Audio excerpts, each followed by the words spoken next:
Over 250,000 veterans exit the Department of Defense each year in both peacetime and wartime.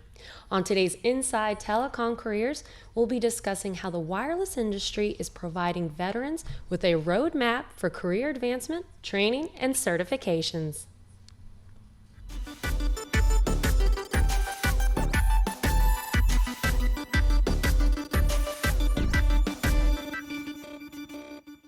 Macias, accelerating network and business transformation. Telecom Careers, the #1 global telecom and wireless job board. telecomcareers.com. Welcome back for another episode of Inside Telecom Careers. I'm your host, Karla Macias. Also joining me today is CEO of Warriors for Wireless, Kelley Dunne, and Jeff Mucci, Editorial Director of RCR Wireless. And later, we're going to have a Warriors for Wireless veteran alumni, Lucas Shingleton. Thank you guys for joining us today. Thanks for having us. Kelley, good to see you. Hey, thanks, Jeff. Good to see you. Thanks, Karla. Well, let's start things off.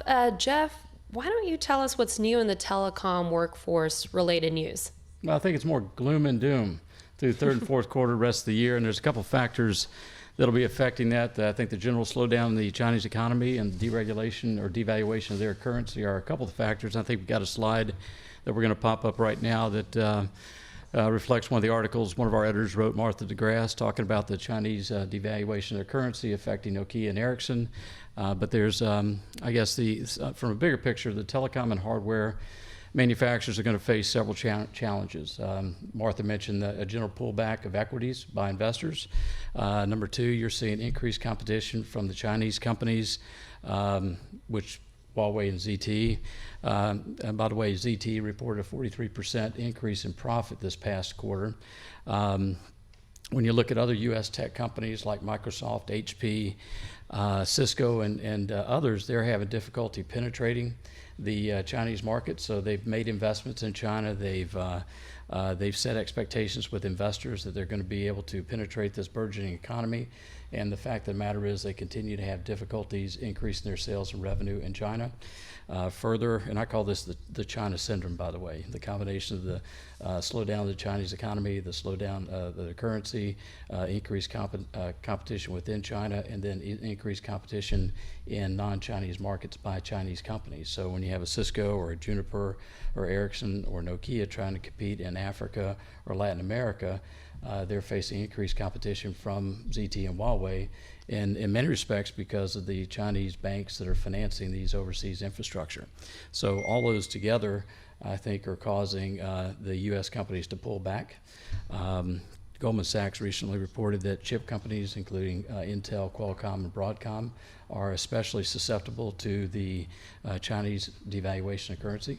So I think all these factors are contributing to what I would expect U.S. companies to start pulling back on new hires and slowing of replacement hires.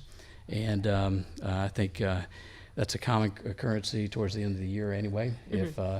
If there's any uncertainty in the market or volatility in the market, you're going to see companies trim back on hiring to show better profits towards the third and fourth quarter of the year. I guess one other, I think, big news this week, you heard some of the VCs out in California talking about dead unicorns. And one of the things that has been really fueling the U.S. economy is these huge valuations of companies over $1 billion. And earlier this year, Bill Gurley from Benchmark Capital, he talked about these unicorns and the death and carnage of dead unicorns that should come. And then Mark Benioff from Salesforce, the CEO of Salesforce, mentioned yesterday that we're starting to see some rumblings of these companies that have these huge $1 billion plus valuations that simply aren't focused on their customer. They're focused more on valuations. And in his opinion, that's a recipe for failure. And so I think you've got a lot of hype built into the market, and I think the venture capitalists that have invested in these unicorns are going to start conserving cash, and so you'll start seeing a slowdown of hiring in Silicon Valley around software coders and the like. I guess one bright spot is you are going to continue to see investment by companies in startup companies the Oracles, the Ciscos, the Ericssons are investing in some companies and buying other companies to fill their product line. And I think we've got another slide up here about predictions that we're going to see. You're going to see continued consolidations of big companies. The Nokia's buying the Alcatel-Lucents, the CommScope announced buying TE Connectivity, Corning buying IBWave, Broadcom looking at Avago, NXP bought Freescale, Huawei recently bought an SDN company to bolster their virtualization and NFV platform. So overall, I think there is one bright spot, and that's really one of the reasons we're having a conversation today with Kelley Dunne, is that you are going to continue to see investment in small cell networks, HETNET networks by the mobile operators. You're going to continue seeing investment by the cable companies and the wireless infrastructure and Wi-Fi plays. So the bright spot here is for tower climbers and field techs and folks that have fiber splicing experience and project management experience. Now, Jeff, what has been your experience with hiring veterans and industry veteran programs as a whole? Well, I found that veterans tend to be dependable, reliable, and eager to learn. We've got a clip here that Joey Jackson, one of our producers, shot talking about a Navy veteran turned tower climber. So, guys, let's roll that video. I was injured in the U.S. Navy. My career ended early. I came out. Blue Stream offered me a chance to actually climb. They have a Veterans to Climbers program, one of the best in the country. I came in. They gave me a really decent opportunity. I started as a green hand, which is the lowest of the low, carrying stuff up the tower, to the training manager over an entire division at Blue Stream. Well, that's a great slide, and I know that Kelley's going to be talking a bit more about veterans and tower climbers in just a minute. But one of the best hires I ever made was I hired a career Army veteran as a VP of marketing, and he was just so extremely good at organizing the team, aligning resources within the company, and after working with him for a year, we promoted him to be Chief Operating Officer. He was just a superb leader. He was very good at execution, and one of the most delightful people I ever worked with. I think one of the interesting things about owning RCR Wireless News and Telecom Careers, I've really had a front row seat in talking to a lot of the companies in the industry, a lot of the industry associations. And, you know, today we're going to be talking about Warriors for Wireless, which is a manifestation of the industry coming together. Really, first time I've seen in 6 years coming together to address the fatalities in the industry and recognizing the need that we really need to have career planning and better training and standardization for training, particularly in the tower climber industry. I know 2 or 3 years ago when we were at the absolute peak of macro network buildouts, the LTE buildouts by Verizon, AT&T, we had an extreme shortage of qualified tower climbers. And what you saw was a lot of unqualified, inexperienced tower climbers coming into the industry, and no surprise, you saw a spike in tower climber fatalities. And what happened was that really galvanized the industry to come together, and my hat's off to Kelley Dunne. Kelley Dunne really took the bull by the horns 3 years ago, and we're going to talk a little bit more about it, but he really helped coalesce and organize the industry to come together, and he created wireless Warriors for Wireless. Well, thank you for that, Jeff. Kelley, thank you for joining us on today's episode. It's a pleasure to have you. Thanks, Karla. I appreciate it.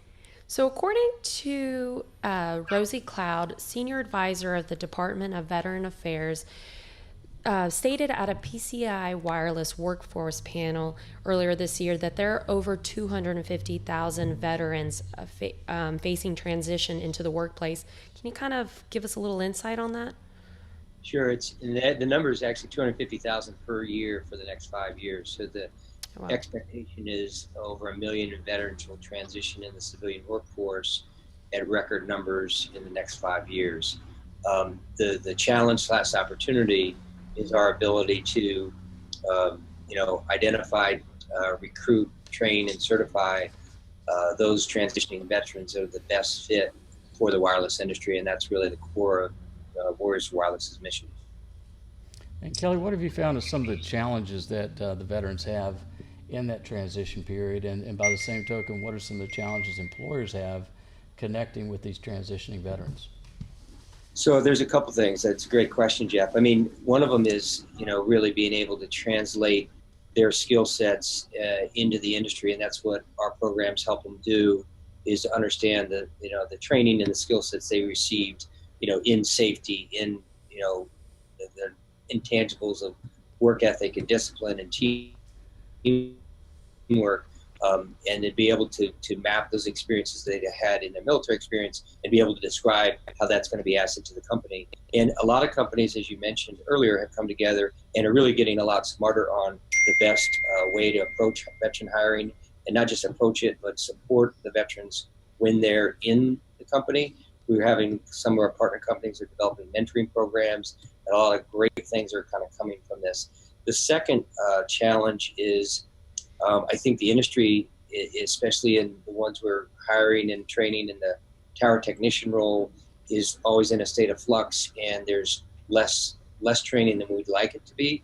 And the veterans are used to having a high degree of training. So with TIRAP, which we're working with the Department of Labor, there's a lot of structure and career paths that's put in place that is giving the veterans a more idea of kind of where they are and where they can get to, and what's their roadmap and training certifications they need to do to get to that point in their career.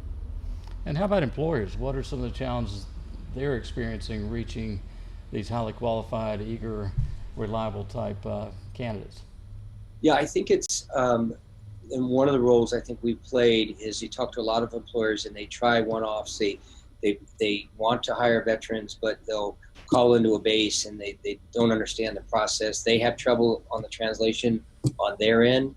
So that's where the benefit of Warriors for Wireless and other organizations like ours, and we're one of the first ones, according to the VA and Department of Labor, where an entire entire industry has gotten together and has developed opportunities, career tracks, and is, combining all their opportunities for a single point of interface, then to reach back into the military installation. So they get lost in the translation trying to do it one-off, where we become their navigator in working with not just the bases, but programs like the Yellow Ribbon Program, the Transition Assistance Program, working with the VA programs, and that's a huge help because it's a one-stop shop for them.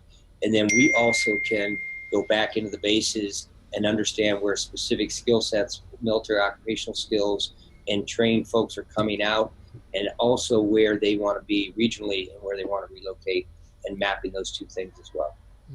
So before we dive deeper into the W program, maybe could you take a minute and tell us a little bit about your background? You've had an extremely successful background going back to Bell Labs and Verizon, Digital Bridge.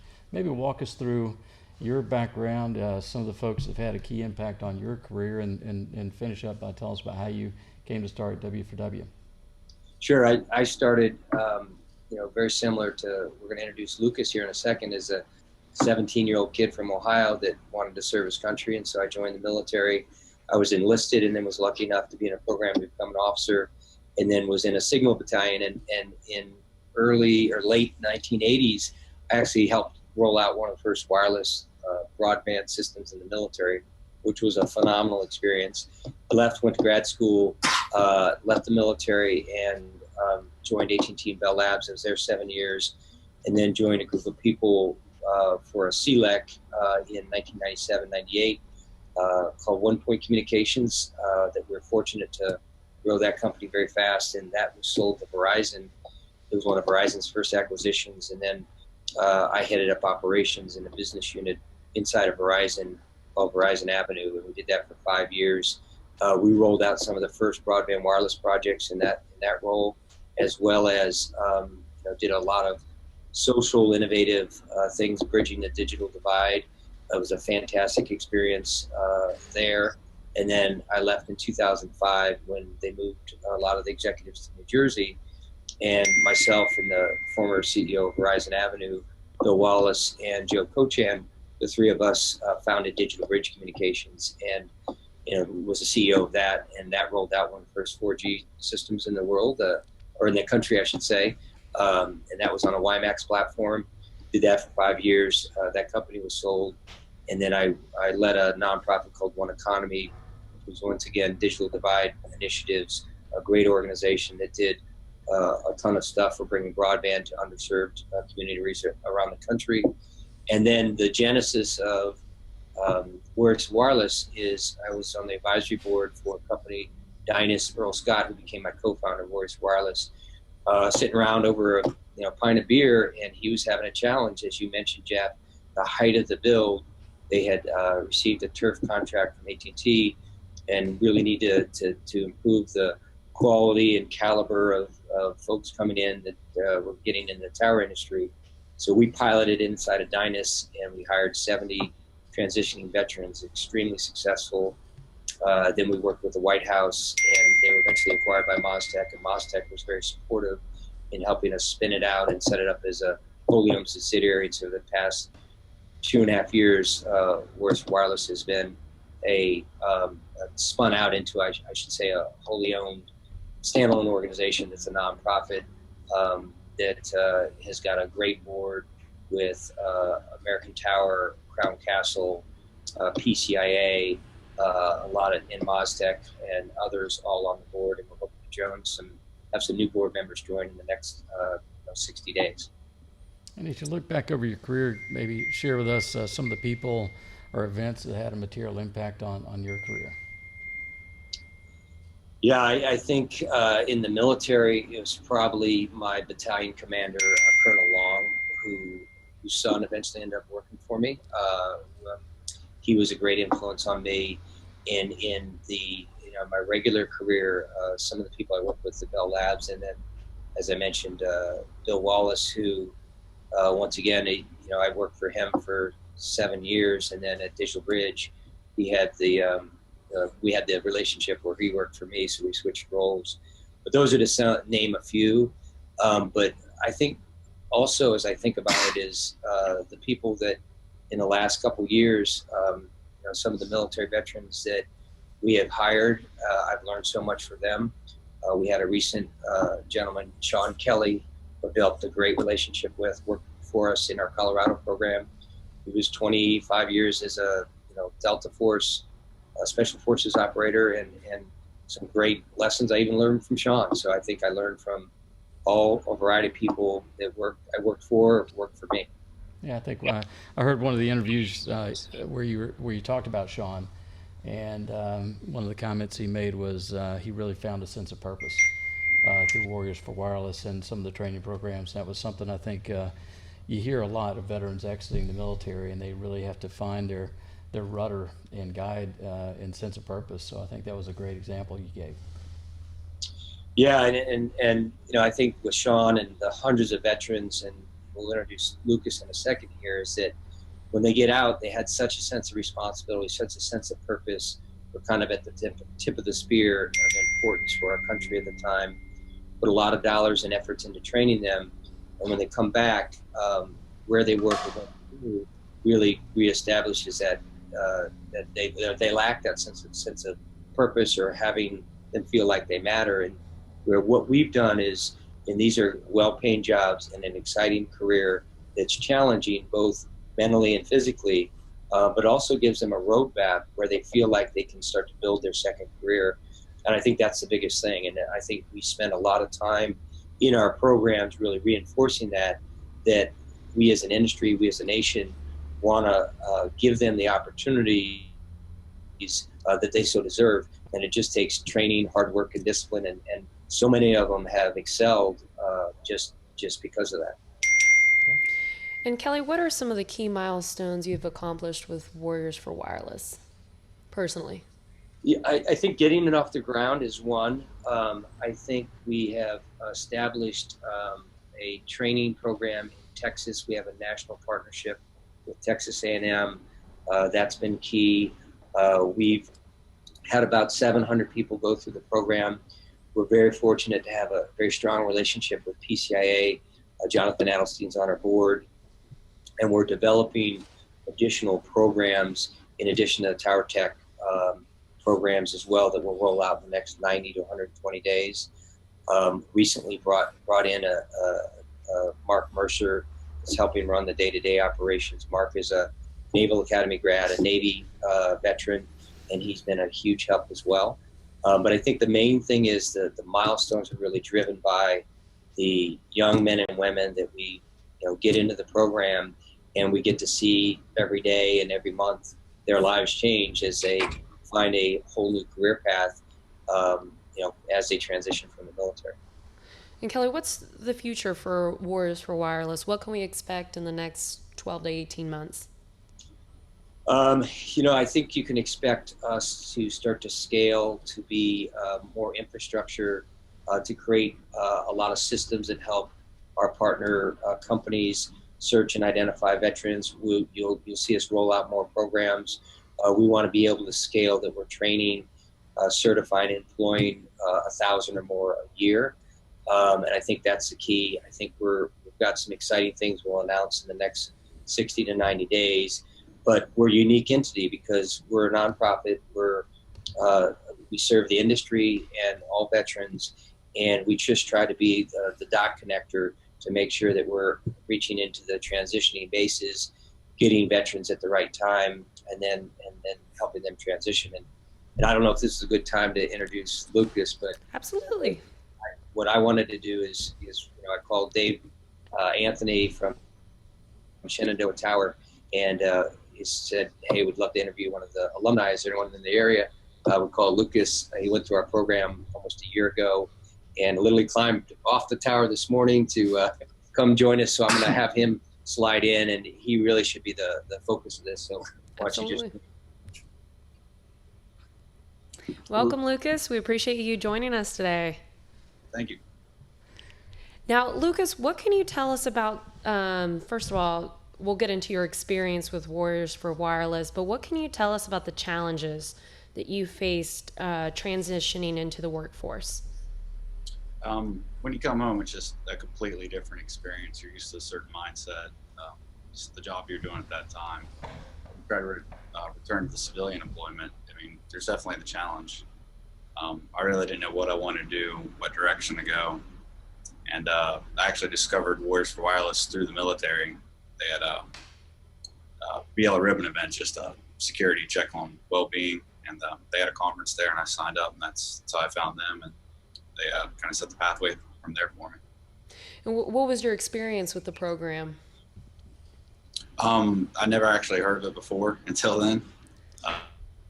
I just signed up on a whim, but what I learned just in the simple 2 to 4 weeks training I started, it was I learned a lot already. I just dove headfirst into the tower industry, and I've been doing it now about 9 months, and it's definitely an exciting job. It's nothing like anything else you've ever done. And Karla, I was just going to mention with Lucas's training he was a first class in Virginia. We're partnered with Safety LMS, and JP Jones really bonded with these guys. It was just awesome to see, and to see them really understand and translate the attention to detail, safety, et cetera, and how their experience can translate to how they came out in the industry. And Lucas, can you tell us what you're doing today? Today, I was actually on the job this morning, and I got a text about an hour and a half ago said I was doing this interview. So not really prepared for what's going on. So. Well, I think the main thing is, just sharing your experience with us and making sure that we can help get the message out about Warriors for Wireless and really put a personal face on the experience and the opportunities that Kelley's creating through Warriors for Wireless. But I guess one question I have for you is maybe you could share with us, what are some of the skills and experiences in the military that you've found help you transition and perform and exceed in your current role? In the military, I was actually an engineer. I did a lot of crane work operations, a lot of lifting rigging, and I do a lot of that in my job here too as well. So that was a very simple transition on that side. It definitely takes a leadership aspect. You got to manage the stress. I mean, working a couple hundred feet above the ground, it can be a little different. You got to be able to mentally handle that. And veterans as a whole, that they're very well geared for that kind of work situation. They can handle that stress. Kelley talks about the certification programs and training programs. Walk us through maybe some of the certifications you have today and what that roadmap might look like in the future. As of right now, we've done the OSHA 10 or 20, done multiple rescue certifications, tower not rappels, controlled descent. We're all we're all first aid certified. Just multiple safeties. Basic rigging.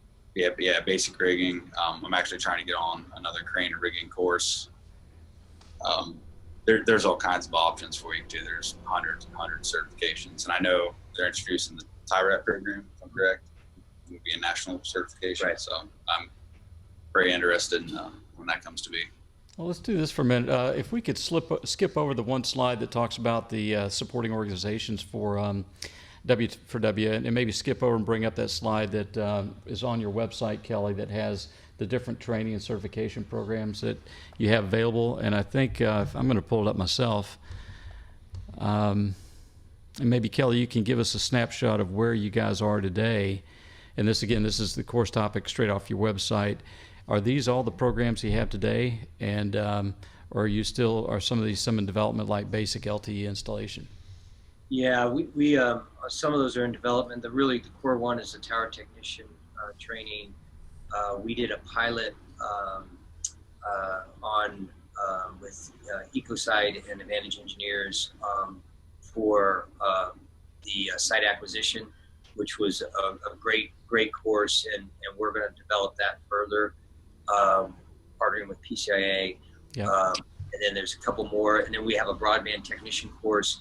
When you were doing your segment earlier, one of the things we want to make sure is we have enough flexibility in the course design and the curriculum offered that we can offer multiple disciplines, especially if a particular area is seeing a lot more demand. So the broadband technician course, which is on the ground, which is helpful too, is being developed as well. And then how do you work with groups like TIRAP? And I think the TIRAP guys were talking about Tower Tech 1, 2, and 3, where there's a very specific roadmap. So folks that come in, like Lucas, who've been there for 9 months, there's a roadmap to get to Tower Tech 2 and a Tower Tech 3, and then a foreman. Tell us about how that structure's really working. Yeah, so TIRAP's been a phenomenal organization, the leadership of Scott Kistine, David Sams. And from what I've seen the first time, you do have that career pathing. And the thing and I'm on the board of TIRAP as well, but the thing that we were able to do last year is to get an ONET code assigned for the tower climbing industry.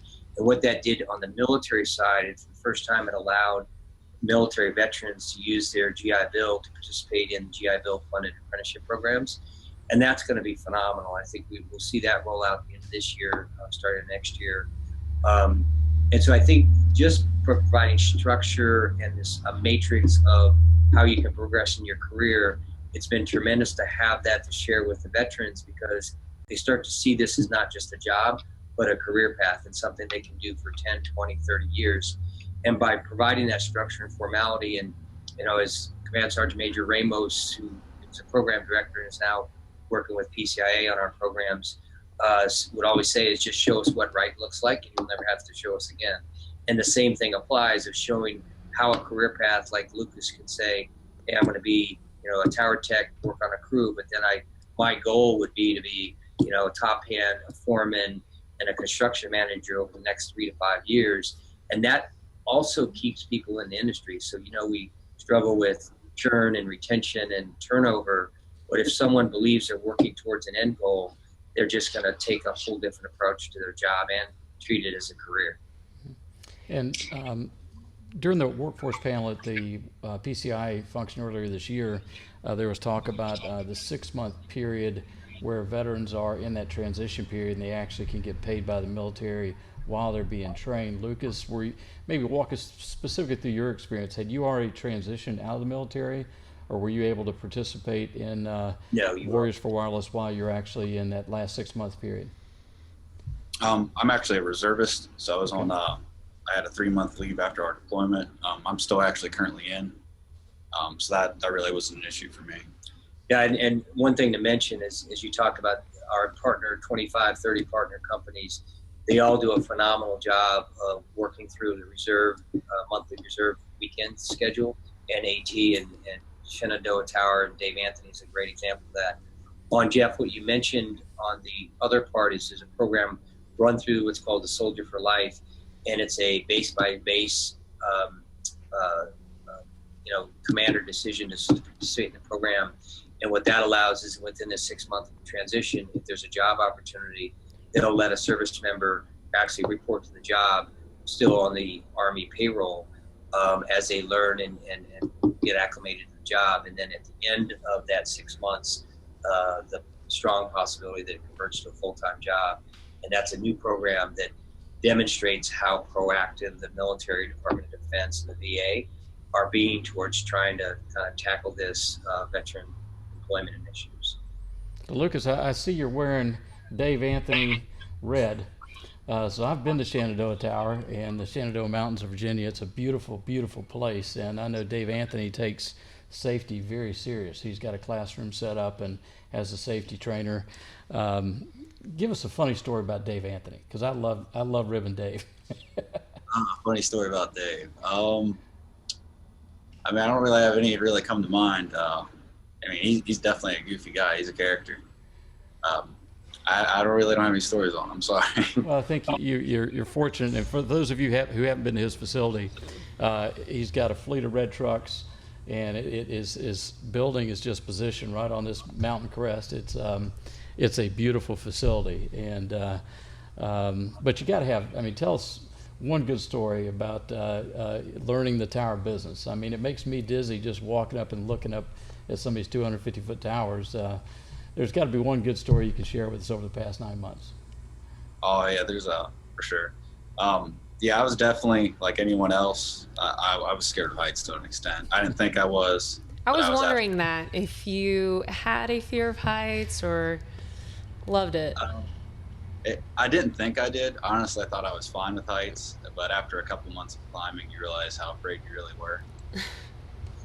Everyone has it. I do. A good friend of mine started with me, and he was petrified of heights. He wouldn't even climb a ladder, and he climbs right beside me now.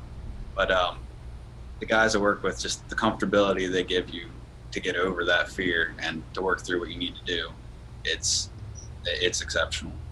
I mean, it'll push your boundaries, but they will make you feel comfortable. You feel safe, and that's probably the greatest thing Shenandoah's done between Dave and his employees. That they will give you that security. It's a brotherhood. It's still a family feel like the military. Absolutely. Well, Lucas, just to kind of sum it up with your personal experience, how would you recommend to others the Warriors for Wireless program, with them transitioning from the military life to the workforce? Just kind of give us a summary of a recommendation. Definitely, as they go to transfer, obviously get in touch with them whenever possible, whether it be through any military event. But it's the perfect bridge between the military and a civilian work job. It has the fundamentals of both regular civilian employee and military at the same time. There's a lot of similarities. I could see both sides of how it's very similar. So it's definitely the good bridge, good connection for those kind of people. Okay. Well, I just want to thank both you and Kelley for not only your service to our country, but also for your time and joining us today. We really appreciate it. Thanks, guys. Thanks. Good to see you.